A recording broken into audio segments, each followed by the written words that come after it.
Christy Johnson here again, and I am going to be adding a background to this peony. This is part 2 of the peony, and the first thing I'm going to do is I'm going to use a big brush.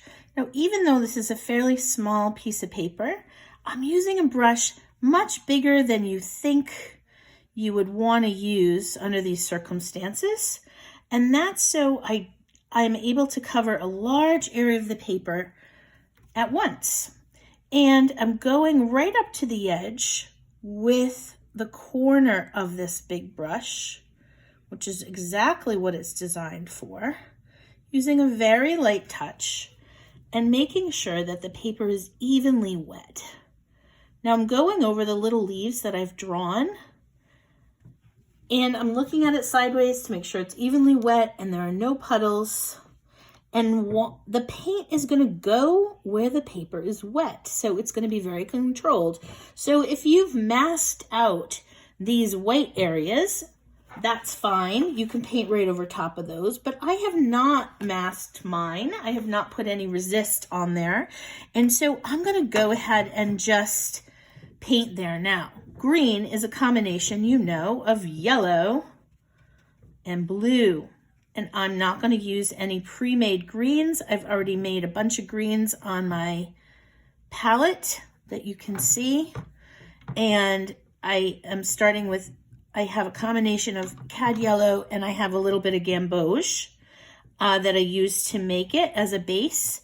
And then I've made a couple different greens, and I also have some Winsor blue red shade here. So that I'm going to put on here and there, making sure not to cover all of it, making sure to change my brush strokes. Now this is the new gamboge and a little bit of cobalt blue, and I'm coming right up to the edge. And this is negative painting because I'm painting around the flowers. Now I might let a little bit of the yellow show through. I'm painting right up to my pencil line, painting over those leaves that I've got drawn. I'll pick those out after. And you see how when I touch the other marks that I've made, I'm not trying to blend them. I'm going right over most of the yellow, if not all, coming right up to the edges and leaving some of that blue showing, leaving some of the yellow showing, so that I have a nice loose background. Now I want to pull some of this bluer green in and just hit the paper with a few spots.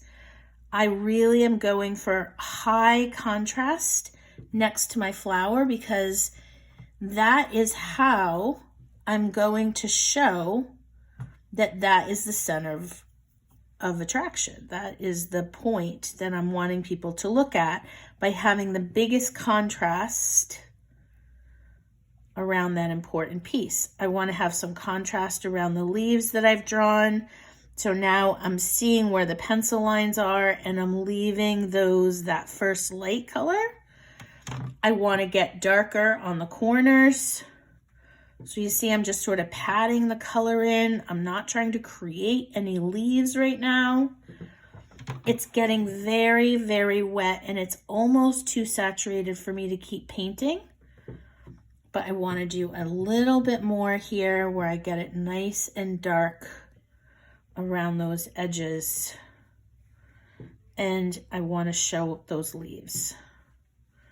And I only picked out a couple leaves to show you.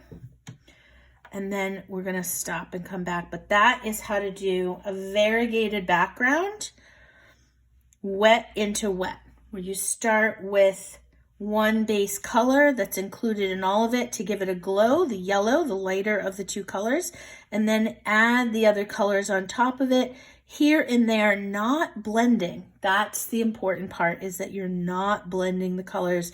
You're letting them lie there on top of each other and next to each other and just kind of merge of their own free will. So that's that for the background, and I will come back and show you the next layer in the next video. Bye.